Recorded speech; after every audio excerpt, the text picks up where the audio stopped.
Ration card से हो या फिर वृद्धा पेंशन हो, इंदिरा आवास हो या फिर अनेकों ऐसे समस्या है जो ग्रामीण क्षेत्र में होती है, उन सभी मुद्दाओं को मैं बखूबी निभाऊंगी।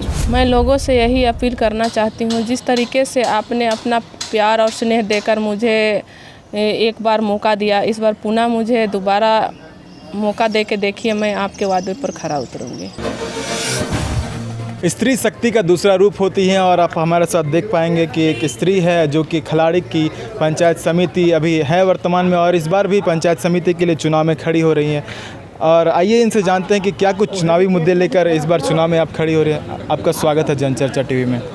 मैं आपके चैनल में स्वागत करती हूँ। मैं खलारी प्रखंड से प्रखंड प्रमुख रही हूँ। हमें जनता ने चुना और हमारा कार्यकाल 7 सालों का रहा और जनता ने काफ़ी हमें अपना स्नेह दिया और जनता के खरे वादों पर मैं उतरी हूँ और इस बार दोबारा मैं चुनावी मैदान में आई हूँ और जनता ने अपना स्नेह मुझे फिर से दिखाया है। अभी मैं खलारी प्रखंड से पहला प्रतिनिधि पंचायत समिति में हूँ जो आज नॉमिनेशन की हूँ और जनता का स्नेह रहा तो मैं दोबारा अगर चुन के आती हूँ तो उनके खरा पर मैं उतरूँगी और जो भी उनका मुद्दा है, चाहे वो राशन कार्ड से हो या फिर वृद्धा पेंशन हो, इंदिरा आवास हो या फिर अनेकों ऐसे समस्या है जो ग्रामीण क्षेत्र में होती है, उन सभी मुद्दाओं को मैं बखूबी निभाऊंगी। कि आप 7 सालों तक का आपका कार्यकाल रहा है, आप 7 काम गिनवा दें लोगों को जो आपने किया है अपने क्षेत्र में विकास के लिए। मैं अपने कार्यकाल में जैसे 7 सालों का जो हमारा अभी कोरोना को लेके कार्यकाल बढ़ा, उस दरमियान मैं अपने पूरे खलारी प्रखंड में पीसीसी रोड बनवाई, नाली बनवाई और सबसे बड़ा मैं एक मत्स्य विभाग से केज का निर्माण करवाई हूँ, जिसमें जितने भी रैयत विस्थापित प्रभावित लोग हैं अपना जितने भी नवयुवक हैं उसमें रोजगार कर रहे हैं।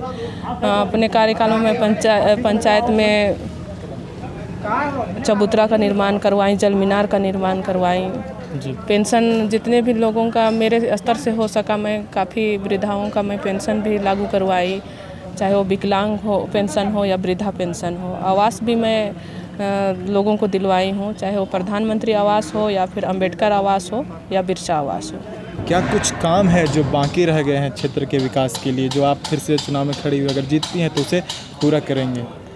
देखिए, हमारा जब से हम लोग 2016 में नॉमिनेट होकर आए थे तो सरकार हमें त्रिस्तरीय चुनाव करवाई थी, लेकिन एक ही स्तर को फंड दे रही थी, जिसके वजह से विकास उतना सही रूप से नहीं हो रहा था। लेकिन लास्ट टाइम में कोरोना काल आने के दरमियान हमारे समिति और जिला परिषद वालों को फंड दिया गया। उस दरमियान मेरे स्तर से जितना भी काम हो सका मैं अपने पूरे प्रखंड में कराने की कोशिश की हूँ और जो काम बाकी रह गया है, जनता अगर हमें दोबारा चुनेगी तो मैं उनके सारे कामों को बखूबी निभाऊंगी। जी, लोग आपको भारी मतों से जिताएं और फिर से उस क्षेत्र का पंचायत समिति के रूप में चुने, लोगों से क्या कहना चाहेंगे? मैं लोगों से यही अपील करना चाहती हूँ, जिस तरीके से आपने अपना प्यार और स्नेह देकर मुझे एक बार मौका दिया, इस बार पुनः मुझे दोबारा मौका दे के देखिए, मैं आपके वादे पर खरा उतरूंगी। चलिए आइए इनसे जानते हैं कि जब तक ये पंचायत समिति रही वहाँ की क्या क्या विकास किया इन्होंने क्षेत्र में, कैसे आप देखते हैं? देखिए, सोनी दीदी तो बहुत अच्छा ही काम किए हुए हैं और सबको गरीब हो और असहाय लोग हो वो लोग पे बहुत ज़्यादा ध्यान देते हुए सभी को समर्थक और काम को आगे बढ़ाते हुए चलते आ रही हैं हमारी सोनी दीदी। और कोरोना काल में इनका कैसा रहा है? कोरोना काल में तो जान ही रहे हैं कि सारा देश कोविड से सभी लोग तबाह थे, तो उस समय भी सोनी दीदी कुछ अपने स्तर से ही मदद किए हैं बहुत जन का और अभी भी कर ही रहे हैं। उसी आशा विश्वास के साथ फिर से सोनी दीदी को जिताने का प्रयास प्रयत्न कर रहे हैं और जिताएंगे ही। जी, तो जैसा कि आपने सुना कि खलारी प्रखंड से ये थी सोनी हमारे साथ। पंचायत समिति पहले भी रह चुकी है और फिर से एक बार खड़ी हो रही है और बहुत सारे विकास के काम इन्होंने क्षेत्र में किए भी हैं और अगर बनती है तो फिर से गांव को विकास की एक नई राह पर ले चलेंगे। बने रहिए जनचर्चा टीवी के साथ। मैं विभास कुमार, रांची।